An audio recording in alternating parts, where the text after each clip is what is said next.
በእውነት ይህ የምታዩት እንግዲህ ወጣት በሐረር የተባለው በጣም ብዙ ሰዎች እንደ መሳቂያም እንደምንም እያደረጉበት ነው። ነገር ግን እሱ የመጣበት መስመር ሌሎች ፖለቲካ ፓርቲዎች ሊመለከቱትና ነገሩን ሊረዱት ይችላሉ። ምን ያህል እንግዲህ ታዋቂ የአንድ የቀበሌ ፖለቲካ ፓርቲ ነው እንግዲህ ምን ያህል ታዋቂ ሆኖ በሶሻል ሚዲያ ላይ አካባቢውን እንዳጥለቀለቀ። ከዚህ ሰው መማር ያለበት በአጠቃላይ አሁን ህዝቡን እመራለሁ ብሎ የሚያስብ ማንኛውም አይነት ፖለቲካ ፓርቲ ሶሻል ሚዲያን እንዴት መጠቀም እንዳለበት ማወቅ አለበት። ተጠይቆ መልስ እንዲሰጥ ብቻ መሆን የለበትም። አንድ ፖለቲካ ፓርቲ የራሱ የሆነ ወጪ አውጥቶ በየሶሻል ሚዲያው የሚያደርገውን እርምጃ ማሳየት አለበት እንጂ የሆነ ብሮድካስቲንግ ወይም የሆነ ጣቢያ መጥቶ እየጠየቀው እኔ እንደዚህ ነኝ ማለት ያለበት መሆን አለበት ብዬ አላምንም። በዛ ምክንያት ብዙዎቹን ማንም ህብረተሰብ አያውቃቸው። ለሚፈልጉት አካባቢ እንኳን የሚፈልጉትን አይነት እንቅስቃሴ ቢያደርጉት በሌላው አካባቢ ታዋቂነት የላቸው። ለምን?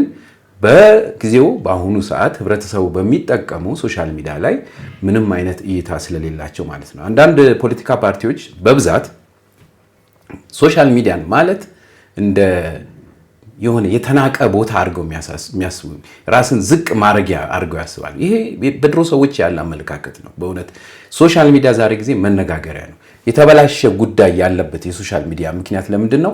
ዋና ቁም ነገሮችን መስራት የሚችል ህብረተሰብ መጥቶ ስላልተሳተፈበት ነው እንጂ እነዛ ሰዎች ተሰብስበው ወደዚህ ቦታ ላይ ቢመጣ የበለጠ ጠንከር እያለ ይመጣል። መጥፎ ነገር እየተቀረፈ ይወጣ ነበር። ነገር ግን ሙሉ በሙሉ አሁን እንግዲህ በኢትዮጵያ በተለይ ያለው ሶሻል ሚዲያ የሚጠቀመው ህብረተሰቡ ለቀልድ ጨዋታ ብቻ ስለሆነ እንደነዚህ አይነት ነገሮችም ደፍረው ስለማይመጡ የተናቀ ሆኗል። ልክ ነው። ነገር ግን ከዚህ ሰዓት ጀምሮ ማንም የፖለቲካ ፓርቲ ራሱን ማነቃቃት ቢፈልግ በእርግጠኝነት የምናገረው ወደ ሶሻል ሚዲያ መምጣት ግዴታው ነው።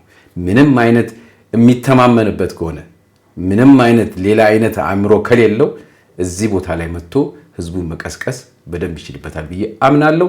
መበረታታት አለበት ይሄ ወጣት። በእውነት በአንዳንድ ነገሮች የሚቀልዱ ሰዎች አሉ። ነው ይሄ የሚቀለድ አይደለም። እንደነ ኢዜማ ምናምኖችም ከአሁኑ ፓርቲ ጋር እንግዲህ ተጣምረው አንዳንድ ነገሮች ስላደረጉ ተመረጡ አልተመረጡ የሚለውን ነገር ሁሉ እንግዲህ ወደ ፈተና ውስጥ ስላሉ እነሱም ወጥተው የራሳቸውን ዓላማ መናገር ያለባቸው ይመስለኛል።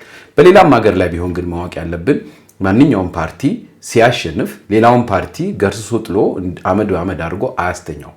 አብሮት ይሰራል እንጂ ከአሜሪካን ጭምር እስከምናውቀው ማለት ነው።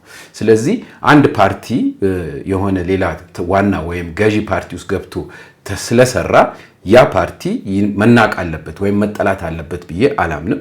በመጀመሪያ ደረጃ የፓርቲ ዓላማ ምን እንደሆነ በደንብ መረዳት ያለበት ይመስለኛል። የአሁኑ ጊዜ ወጣት ይህን ነገር በደንብ እያወቀ ስለሆነ ለእንደዚህ አይነት ነገር ደግሞ ሁላችንም ተዘጋጅተን መምረጥ ያለብን ዓላማ ይዞ ለመጣው እንጂ እንዲሁ ዝም ብለን እንግዲህ አንዱ አሸንፏልና የእሱ ተጠቂ የሆነውን እንጠላለን ማለት ተገቢ ነው ብዬ አላምንም። የማንኛውም አይነት ፖለቲካ ፓርቲ አራማጅ አይደለም። ታውቃላችሁ። እኛ የምንፈልገው በተለይ በውጭ ሀገር ያለን ሰዎች ምን አይነት ፓርቲዎች ኢትዮጵያ ውስጥ አሉ የሚለውን ነገር ማወቅ የምንችለው አንድና አንድ በሶሻል ሚዲያ ነው። እዚህ ሀገር ላይ በተለያዩ እንግዲህ የውጭ ሀገሮች ላይ የኢትዮጵያ ቴሌቪዥንም ሆነ ምንም የሚያሰራጨውን ካልሆነ በስተቀር ሌላ ነገር መስማት ማየት ስለማንችል በተለይ በሳተላይት የሚያሳዩ ሰዎች ያላቸውን የፖለቲካ ፓርቲ ነገሮች አትሊስት በቲክቶክ እና በፌስቡክ ላይ ካላቀረቡ ክሊር የሆነው ደግሞ ቲክቶክ ስለሆነ በሱ ላይ ካላቀረቡ እይታቸው ስለሚጠፋ እንተዋወቃችሁ የሚለውን ነገር በዚሁ ላይ ማቅረብ ነው።